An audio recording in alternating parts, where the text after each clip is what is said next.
حامدا و مصلیہ اما بعد فاعوذ باللہ من الشیطان الرجیم بسم اللہ الرحمن الرحیم الصلاۃ والسلام علیک یا سیدی یا رسول اللہ وعلی آلک و اصحابک یا سیدی یا حبیب اللہ اللہم انزلہ المقعد المقرب عندک یوم القیامہ۔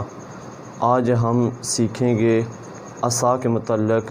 عصا آپ صلی اللہ علیہ وآلہ وسلم کی سنت ہے۔ حضرت عبداللہ بن عباس رضی اللہ تعالیٰ عنہ فرماتے ہیں کہ آپ صلی اللہ علیہ وآلہ وسلم نے عصا کو استعمال کیا ہے۔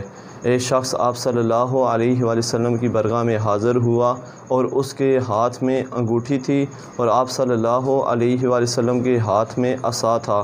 آپ صلی اللہ علیہ وآلہ وسلم نے عصا کو اس کی انگوٹھی پر مارا۔ آپ صلی اللہ علیہ وآلہ وسلم کی حدیث مبارکہ میں آتا ہے عصا یعنی لاٹھی کے ساتھ کوئی ایک قدم چلتا ہے تو اللہ تعالیٰ اس کے نامہ اعمال میں 1000 نیکی اور 1000 اس کے درجے بلند فرما دیتا ہے۔ تمام انبیاء کرام نے عصا کو استعمال کیا ہے۔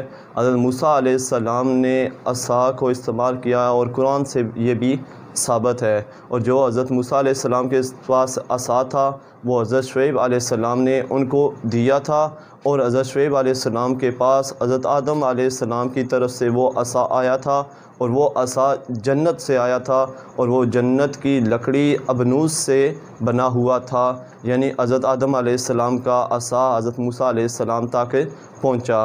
اور بعض روایات میں یہ آتا ہے کہ اس عصا کی جو لمبائی تھی وہ حضرت موسیٰ علیہ السلام کی اقامت کے برابر تھی، یعنی جتنا قد مبارک حضرت موسیٰ علیہ السلام کا تھا اتنا عصا کی لمبائی تھی۔ آپ صلی اللہ علیہ وآلہ وسلم نے جو جمعے کے خطبے بھی دیے وہ عصا کے سہارے دیے، اور حضرت سعد بن عثمان رضی اللہ تعالیٰ عنہ فرماتے ہیں کہ آپ صلی اللہ علیہ وآلہ وسلم عیدین میں بھی سہارا جو کمان کا یا عصا کا سہارا لے کر آپ صلی اللہ علیہ وسلم عیدین کے خطبے دیا کرتے تھے۔